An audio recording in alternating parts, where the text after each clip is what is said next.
ಹೌದು, ನೀವು ನೋಡ್ತಿರೋ ಈ ವೃದ್ಧ ಅಮ್ಮ ಮಗ ಬೀದಿಯಲ್ಲಿ ಕುಳಿತು ಊಟ ಮಾಡ್ತಿರೋದು, ನೀರು ಪಾತ್ರೆ ಮಾತ್ರೆ ವಗೈರೆ ಇಟ್ಟುಕೊಂಡು ಹೆಂಡತಿ ಮಕ್ಕಳ ವಿರುದ್ಧ ಶಾಪ ಹಾಕುತ್ತಿರುವುದು ಚಿಕ್ಕಬಳ್ಳಾಪುರ ನಗರದ ವಾರ್ಡ್ ನಂಬರ್ 25 GMV ರೋಡಿನಲ್ಲಿ. ವಿಶ್ವನಾಥ್ ಎಂಬಾತ ತನ್ನ ತಾಯಿ ರತ್ನಮ್ಮಾಳೊಂದಿಗೆ ಮನೆಯೊಂದರ ಮುಂದೆ ಹೋಟೆಲ್ನಿಂದ ತರಿಸಿಕೊಂಡಿದ್ದ ತಿಂಡಿ ತಿಂದುಕೊಂಡು ಮಾತ್ರೆಗಳ ರಾಶಿಯೊಂದಿಗೆ ರಸ್ತೆಯಲ್ಲೇ ಯಾರಿಗೂ ಶಾಪ ಹಾಕಿಕೊಂಡು ಪ್ರತಿಭಟನಾ ಮಾದರಿಯಲ್ಲಿ ಕುಳಿತಿದ್ದಾರೆ. ಅವರನ್ನ ಪೊಲೀಸರು ರಸ್ತೆ ಬಿಡಿ, ನೀವು ಕುಳಿತಿರುವ ದ್ವಿಚಕ್ರ ವಾಹನ ಕೊಡಿ ಎಂದು ಒತ್ತಾಯಿಸುತ್ತಿದ್ದಾರೆ.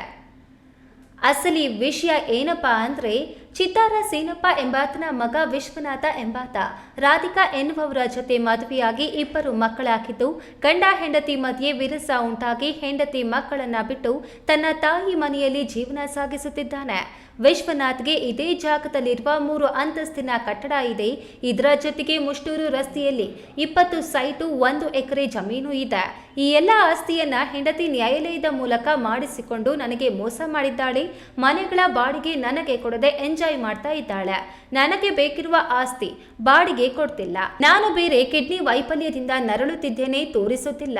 ನನ್ನ ಆಸ್ತಿ ಬರೆಸಿಕೊಂಡು ಬಾಡಿಗೆಯೂ ಕೊಡದೆ ಕೇಳಲು ಬಂದ ನನ್ನ ಮತ್ತು ನನ್ನ ತಾಯಿಯನ್ನ ಹೊರಗೆ ಹಾಕಿ ಬೈದು ಹಿಂಸೆ ಕೊಡ್ತಿದ್ದಾಳೆ ಎಂದು ಮಗ ವಿಶ್ವನಾಥ್ ಹಾಗೂ ತಾಯಿ ರತ್ನಮ್ಮ ಮನೆ ಮುಂದೆ ಕುಳಿತು ಪ್ರತಿಭಟನೆ ನಡೆಸುತ್ತಿದ್ದು, ಈ ಮಾಹಿತಿ ತಹಶೀಲ್ದಾರ್ ಮತ್ತು ಉಪವಿಭಾಗಾಧಿಕಾರಿಗಳಿಗೆ ತಿಳಿದಿದ್ದು, ಅವರು ಸಹ ಸ್ಥಳಕ್ಕೆ ಬಂದು ಪರಿಶೀಲಿಸಿ ಧರಣಿಗೆ ಕುಳಿತಿದ್ದ ವೃದ್ಧ ತಾಯಿ ಮತ್ತು ಮಗನಿಗೆ ನ್ಯಾಯ ಕೊಡಿಸುವುದಾಗಿ ಭರವಸೆ ನೀಡಿ ಸಮಾಧಾನ ಪಡಿಸಿದ್ರು ಎಂದು ವಿಶ್ವನಾಥ್ ತಾಯಿಯನ್ನ ಕಚೇರಿಗೆ ಕರೆದು ವಿಚಾರಣೆ ನಡೆಸಿದ AC ಅಶ್ವಿನ್, ಗಂಡ ಮತ್ತು ಅತ್ತಿಯನ್ನ ಮನೆಯಲ್ಲಿ ಇಟ್ಟುಕೊಂಡು ಸಾಕಬೇಕು, ಇಲ್ಲವಾದ್ರೆ ಅವರ ಜೀವನಕ್ಕೆ ತಿಂಗಳಿಗೆ 10,000 ಹಣ ಪರಿಹಾರ ನೀಡಿ ಎಂದು ಸೂಚಿಸಿದ್ರು.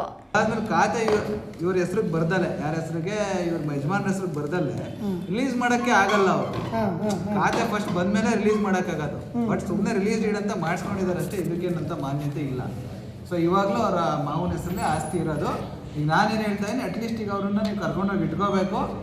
ಇಲ್ಲ ಅಂದರೆ ಆಗದೇ ಇಲ್ಲ ಅಂತ ಅಂದರು ಅವರು. ಯಾಕೆ ಅಂದರೆ ಕೆಲವೊಂದು ವೀಡಿಯೋಗಳೆಲ್ಲ ತೋರಿಸಿದ್ರು. ಅವ್ರು ಇವ್ರ ಜೊತೆ ಹೊರಟಾಗಿ ನೆಟ್ಕೊಂಡಿರೋದು, ಅಸಭ್ಯವಾಗಿ ನೆಟ್ಕೊಂಡಿರೋದು ಎಲ್ಲ ಅವ್ರ ಮಗಳ ಜೊತೆ ಅದೆಲ್ಲ ಪಾಪ ತೋರಿಸಿದ್ರು. ಅದನ್ನು ಪಾಪ ನಾನು ಅದನ್ನೇ ಇದು ಮಾಡ್ತಾ ಇಲ್ಲ. ಆಯ್ತಮ್ಮ, ಅಟ್ಲೀಸ್ಟ್ ಅವ್ರಿಗೆ ಈಗ ಅವ್ರ ಅತ್ತೆ ಜೊತೆ ಇದ್ದಾರಲ್ವ, ಮಂತ್ಲಿ ಕಾಂಪನ್ಸೇಷನ್ ಅಂತ ಅವ್ರು ನೋಡ್ಕೊಳಕ್ಕೆ ಏನಾದರೂ ಅವ್ರಿಗೆ ಕೊಡಿ ಅಂತ ನಾನು ಹೇಳ್ತಾ ಇದ್ದೀನಿ. ಇದಕ್ಕೊಪ್ಪದ ಹೆಂಡತಿ ರಾಧಿಕಾ ಗಂಡನನ್ನ ಮನೆಗೆ ಕರೆಸಿ ಇಟ್ಕೊಂಡ್ರೆ ಅವರು ಅಸಭ್ಯವಾಗಿ ನಡೆದುಕೊಳ್ತಾರೆ. ಮದುವೆ ವಯಸ್ಸಿಗೆ ಬಂದಿರುವ ಹೆಣ್ಣು ಮಗುವಿದೆ, ಆದ್ದರಿಂದ ನಾನು ನಮ್ ಜೊತೆ ಇಟ್ಟುಕೊಳ್ಳಲು ಸಾಧ್ಯವೇ ಇಲ್ಲ ಎಂದು ಖಡಾಖಂಡಿತವಾಗಿ ಹೇಳಿಬಿಟ್ಟಿದ್ದಾಳೆ. 2022 ಬೇಕಾದ್ರೆ ಕೇಸ್ ಇದೆ, ಬೇಕಾದ್ರೆ ಆ ಡೀಟೇಲ್ ಎಲ್ಲ ಕೊಡ್ತೀನಿ. ನೆನ್ನೆಲ್ಲ ಮನೆಯಲ್ಲ ಸ್ಟೇಷನ್ಗೆಲ್ಲ ಕರ್ಸಿದ್ರು, ಇವರೇ ಕಂಪ್ಲೇಂಟ್ ಕೊಟ್ಟು ಕರ್ಸಿದ್ರು. ಹೋಗಿ ನಾವೆಲ್ಲ ಕೊಟ್ಟು ಬಂದಿದ್ದು 2019 ತಾರೀಕು 2019/9/2022 ಅವ್ರು ಹೊರಟೋಗಿದ್ರು ಅಂತ ನಾನು ಕಂಪ್ಲೇಂಟ್ ಕೊಟ್ಟೆ. ಕಿಡ್ನಿ ಪೇಷೆಂಟು, ಅವ್ರು ಮೆಡಿಸನ್ ಕೊಡ್ತೀರಾ, ಅವ್ರು ಹಿಡ್ಕೊಂಡಿದ್ದಾರೆ ಅಂತ. ನನಗೆ 8 ಮಕ್ಕಳುಗಳು, ನನ್ನ ಮಕ್ಕಳೇ ಹುಟ್ಟಿಲ್ಲ, ನನ್ನ ಹುಟ್ಟಿಲ್ಲ ನನ್ನ ಮಕ್ಕಳು ಅಂತ ಅಂದ್ಬಿಟ್ಟು ಇದು ಮಾಡಿಬಿಟ್ಟು ಗಲಾಟೆ ಮಾಡ್ಕೊಂಡು ಹೊರಟೋದು. ಹೊಡೆದು ಅವರು ತಮ್ಮನ ಹೆಂಡ್ತಿದ್ದು ಅಮ್ಮನ ಮಕ್ಕಳು ಬಂದು ಹೊಡೆದು ವಿಪರೀತ ಗಲಾಟೆ ಮಾಡಿ. ಆಮೇಲೆ ನಾನು ಇವ್ರ ಅಮ್ಮ ಎಲ್ಲ ಬಂದಿದ್ದು ಮಕ್ಕಳಿಗೆ ಬಂದು ಗಲಾಟೆ ಮಾಡಿದಾಗ ನಾನು ಪೊಲೀಸ್ನವ್ರಿಗೆ ಫೋನ್ ತಲೆ ರಕ್ತ ಸೋಗ್ತಾ ಇದೆ. ಸರ್ ಈ ಥರ ಗಲಾಟೆ ಮಾಡಿದ್ರು ಅಂತಂದರೆ ನಾವು ಅತ್ತೆ ಇದ್ಕೊಂಡು ಫ್ಯಾಮಿಲಿ ಮ್ಯಾಟ್ರ್ ಬಿಟ್ಟುಬಿಟ್ರೆ ನಾವು ನೋಡ್ಕೊತೀವಿ ಅಂತೀವಿ.